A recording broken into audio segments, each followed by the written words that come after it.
വേദങ്ങളെയും ദേവന്മാരെയും ബ്രാഹ്മണരെയും പശുക്കളെയും ഒക്കെ ഒരാൾ നശിപ്പിക്കാൻ അതിന്റെ അർത്ഥം ആരാണോ ഇതൊക്കെ നശിപ്പിക്കുന്നത് അവരുടെ നാശം അടുത്തിരിക്കുന്നു എന്നതാണ്.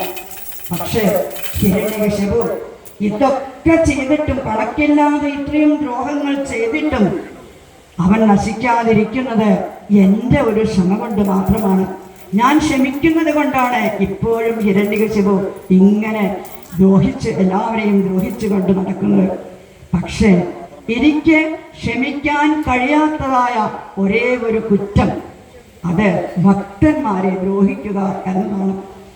ഭക്തന്മാരെ ദ്രോഹിക്കാൻ തുടങ്ങിയാൽ ആ ഒരു കുറ്റത്തെ എനിക്ക് ക്ഷമിക്കാനായിട്ട് സാധിക്കില്ല.